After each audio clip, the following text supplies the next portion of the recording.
Hey guys, good morning. Today we're talking about the importance of investing in yourself. But first, we gotta do something about this mop. I think I've been letting myself go lately. One sec. Well that's a little better. Stop Tim Hortons, gotta get a coffee. Hello, can I get a medium coffee, 1 cream? Tim Hortons coffee is actually not even that good, but I think it's just a Canadian thing.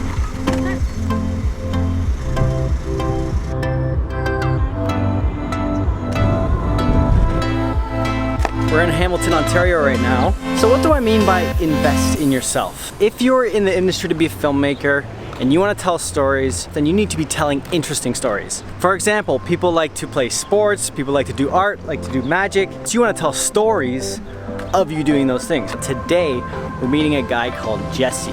He invests a lot into himself, what he does. He's got a great personality. We're gonna go check out his studio and then we're gonna chat with him. So I'll see you up there. Oh, I've seen this walkway so much on video. Wow. There he is!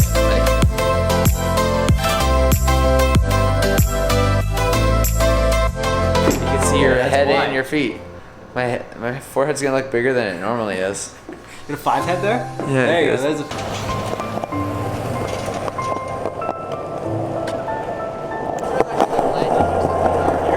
I got a little banana board when I was like 8 years old. That's me. Baby water. Yes, please. Cheers. So this is Jesse. Introduce yourself. This is Jesse. What's up, guys?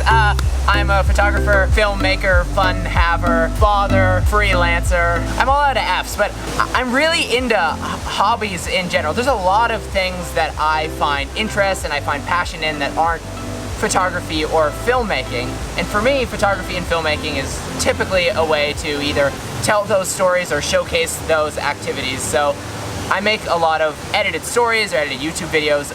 They're family vlogs, let's be real, but I use my filmmaking as a way to showcase my family life and as a way to preserve those memories.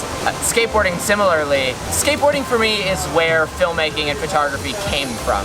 It came because me and my friends, we were having fun and we were like, oh, I just learned how to do a kickflip. I wish I could show this to my other friends, right? A lot of my style for filmmaking came from my love of skateboarding and my love of skate films in particular. And that is very much carried over to the way I make videos now. I'm still very particular about placing cups onto tables on beat. I'll set it up so that it hits the music rhythmically, and I don't know if anyone notices that, but it's something that I find really pleasing and fulfilling, and so I bring my love of music into my filmmaking.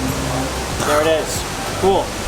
So to summarize, it's not just about becoming better with the camera and filming other stuff with cameras and everything to do with worshiping this tool. This is essentially just a tool to capture, for example, skateboarding or home video or anything that you're interested in. So it is super important to be interested in many things and diversify yourself and your personality and your character to make your storytelling and your filming that much more interesting.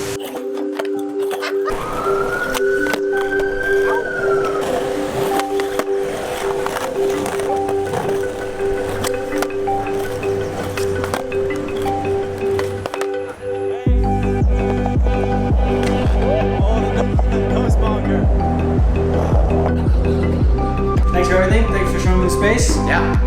And let's get out of here. Sorry, I said your mess. Cheers. Alright, dude. See ya.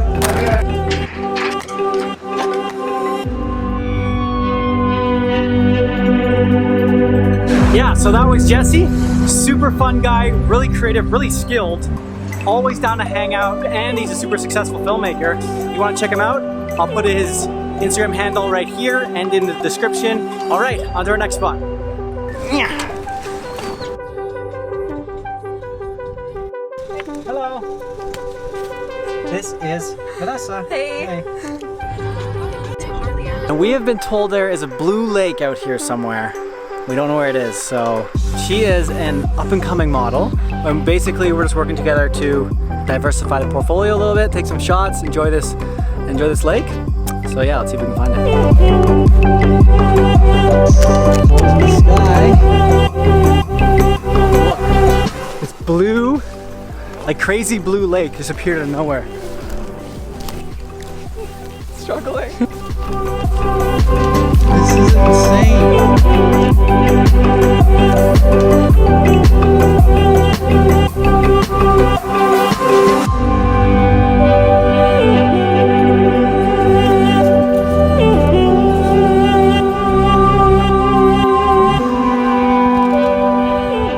Okay, shoot over.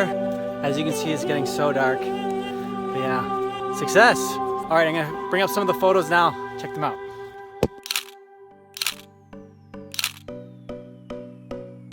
Oh, that's a huge lens. Why do you have that?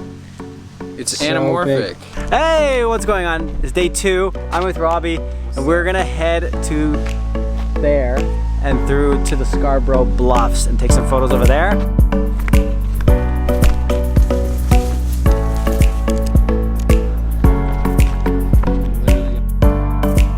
Snap pick with the buttery 1.2. So right behind me is the police. We tried to go over the sign and it says $3,000 fine. He blew his whistle right as we were trying to jump the fence, and luckily he was like, yeah, I don't want to fine you guys.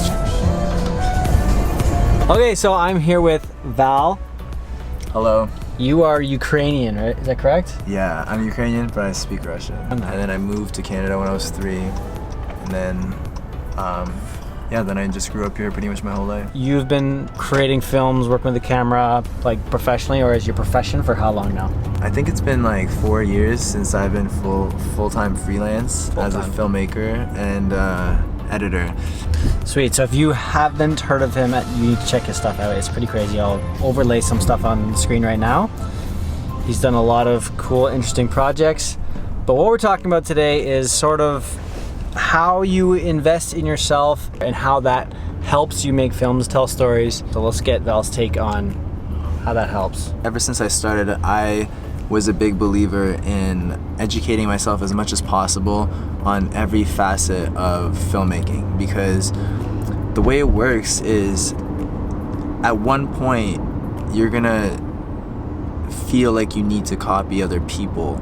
There's nothing wrong with looking at other people for inspiration, but if you don't have a strong identity, then you'll just become someone else, and then eventually you'll hate yourself for it. If you don't develop yourself enough, how can you possibly create something new? How can you bring something new or fresh to the table? Can you give me an example of how you've done that? So the way I started was back in high school. I was a huge movie buff. There's myriads of inspiration out there. For me, it's people like directors like Christopher Nolan or Darren Aronofsky or Stanley Kubrick, and these are the filmmaking gods. These are the people you need to look towards to, because these directors, a film director has so much knowledge. Like, it's not just how to direct, it's how to relate to people, general success, entrepreneurship. There's so many layers. They're so diverse in their intellect. Those are the people I always looked up to, and the only way I knew I could get there is by learning as much as possible about everything, not just about cameras. That's just becoming a director of photography. But I learned, I would read books about artists like Vermeer, Rembrandt, Salvador Dali, like people who would keep constantly throughout history changing the game. You know, people think they're original, but they're not. Every thought has been created. It's a matter of opening yourself up to everything that has come before you, learning about that, and then you could create something new. My personal journey, I started in visual arts. I started in art. I learned about all the artists that taught me a lot of color theory and composition and everything, and through visual art, it drew me to filmmaking, because filmmaking is such a beautiful process to communicate stories. Just stay in this lane. And that's kind of my take. Thanks for that. Of course. That's awesome. Yeah, Mark is a legend. Mark and I met at a film contest, and he destroyed me. Yeah, right. Because his content was much better.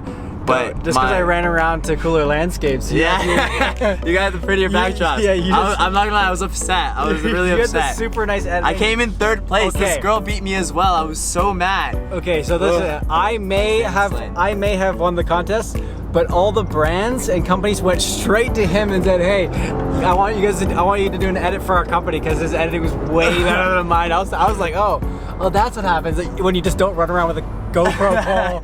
And actually, No corn and no cheese. there it is.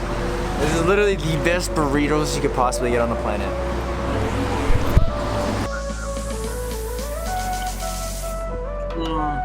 Oh yeah, by the way, these guys are leaving me right now to go shoot an Alan Walker music video. That's it. Done.